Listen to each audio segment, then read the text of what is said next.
தோட்டத்தை. மொத்தம் 16 ஏக்கர் இருக்குது. பல வருஷமாக தோட்டம் வச்சு விவசாயம் பண்ணிகிட்டு இருக்கோம். ரசாயன உரம் போடலாம்னு இதை போட ஆரம்பித்தோம்.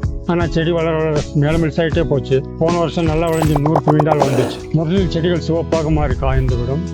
ஆனால் இப்போது அவை நன்றாக பச்சையாக இருக்கின்றன.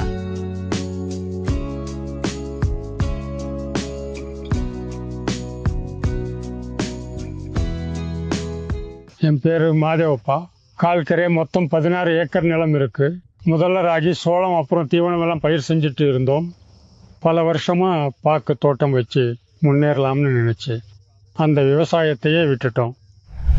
முதல்ல இயற்கை உரம் அதிகமாக கொடுத்துட்டு இருந்தோம். அப்போ விளைச்சல் நல்லா வரும். அப்புறம் ரசாயன உரம் போடலாம்னு இது போட ஆரம்பித்தோம். இது போட்டதுக்கு அப்புறம் கூடவே தொழு உரத்தையும் கலந்து போட்டோம்.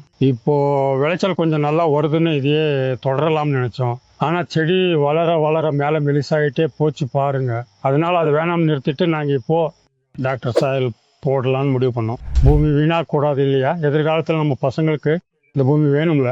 நாமளே எல்லாத்தையும் அனுபவிச்சுட்டு போயிட்டா அப்புறம் புல்லு கூட முளைக்காதுன்னு சொல்லுவாங்க. அந்த மாதிரி ஆகிடக்கூடாதுன்னு தான் டாக்டர் சாயல் பற்றி சொன்னாங்க. ஆரம்பத்திலிருந்தே இதை பயன்படுத்தினோம். 20 லிட்டர் கேன் வாங்கி 2 வருடங்களாக போட்டோம். முன்பு செடிகள் சிவப்பாக மாறி காய்ந்து விடும். இப்போ நல்ல நிறமாக இருக்குது. போன வருஷம் நல்லா விளைஞ்சி மொத்தம் 100 குவிண்டால் வந்துச்சு. கலர் எல்லாம் நல்லா வந்திருக்கு. முன்னாடி இந்த மாதிரி கலர் இருக்காது. அந்த விவசாயத்துக்கும் இதுக்கும் ரொம்ப வித்தியாசம் இருக்குது. விவசாயத்தில் மழையை நம்பி இருக்கணும் சார். மழை வந்தால் தான் பயிர் வரும். இதில் நாம் தண்ணி விடுறதால இது ஒரு நிரந்தர வருமானம்.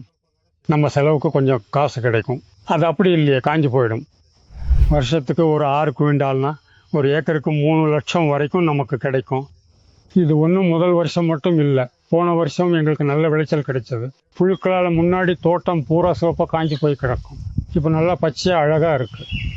இதை பயன்படுத்துறதுனால வசதியாக இருக்குதுன்னு சொல்லி நாங்கள் ஒரு 4 பேர்கிட்ட இதை பற்றி சொன்னோம். எங்களை பார்த்துட்டு அவங்களும் நாங்களும் இதையே போடுறோம்னு சொல்கிறாங்க. ரசாயன உரங்களை விட்டுட்டு டாக்டர் சாயலையே பயன்படுத்தணும்னு சொல்கிறாங்க.